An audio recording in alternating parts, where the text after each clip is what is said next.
A few words about Rabbit Run, John Updike. It is the second time I read this book. The first time I was not thrilled. On Goodreads I have just 3 stars out of 5, and not even a few words, not even a note, a review, which is uncharacteristic.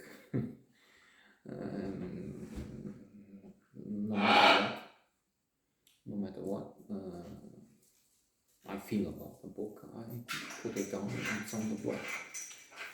Indeed, at one point, locally in this land, in this country, I was number one on Goodreads in terms of the number of reviews placed there. Number 1 reviewer.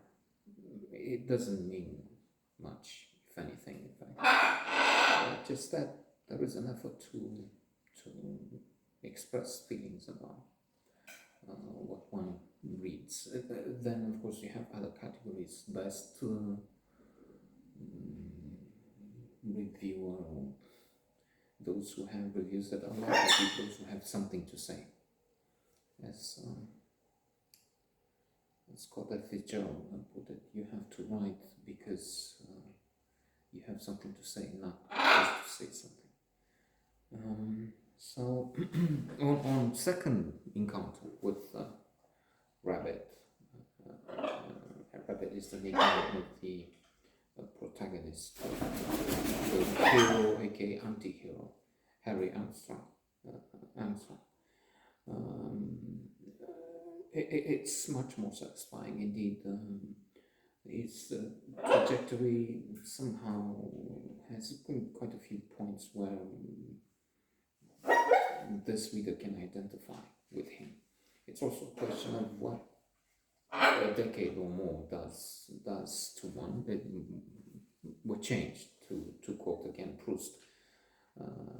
Masterpiece, looking back in his masterpiece, in my view, the best work of literature ever written, à la recherche du temps perdu. He's looking back at his Madeleine and all his experiences and concluding that we are a different person, completely different from the one when we wonder, how could I do such a thing when I was, well, you were somebody else, in fact. And so his struggles now are seen with sympathy, just pity from another writer, Alberto Moravia, from The Unbearable Lightness of Being. We feel pity for those we see as inferior to us somehow, and empathy implies we are on the same level, we feel on the same level. So there's empathy. To begin with, Harry, Rabbit, runs on a basketball court. He plays some basketball with some young people. He's married, has a son, and his wife is expecting, is pregnant. But he feels alienated, he feels disconnected from his family life. It's true, his wife is drinking. She is almost an alcoholic, already there, playing fully. And so he decides, again at the beginning, to just drive a car, and he's thinking he's going to go south. We follow his trajectory. We're on the northwest of America, and he's driving, but he would return. He talks with his coach, who was a basketball star, a promising young man in basketball at least. Otherwise, he concludes, don't worry, that there is not much, if anything else, he can do. He returns, but he has an affair with Ruth, a young woman who is also, after her intimacy with Rabbit, pregnant. see if she decides to have an abortion and keep the baby. Meanwhile, his wife gives birth, and when he gives birth, he goes from Ruth. They have a conflict in which Ruth decides not to talk with him. She knows she's pregnant. She has known this for days, maybe a few weeks even. And this marks apparently the end of their affair.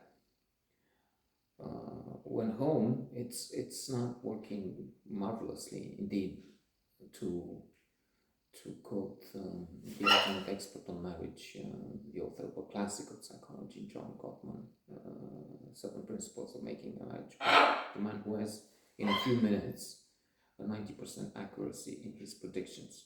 He can say after a few minutes of dialogue between couples, which couples will stay together and which will separate.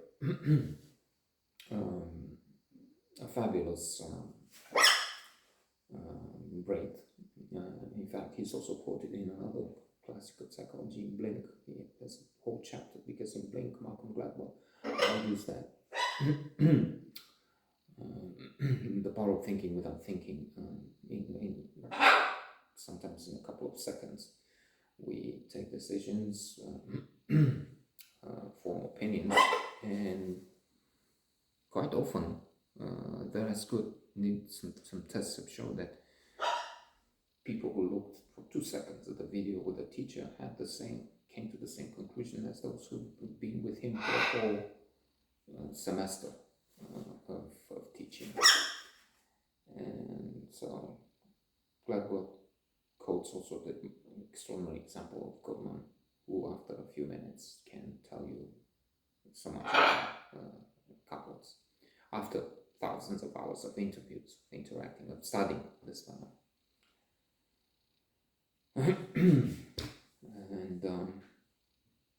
And he says having an affair is the symptom, not the cause. That woman, that affair broke his marriage, or his marriage, the relationship had been broken.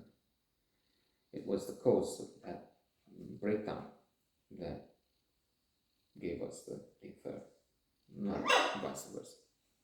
Before was the effect.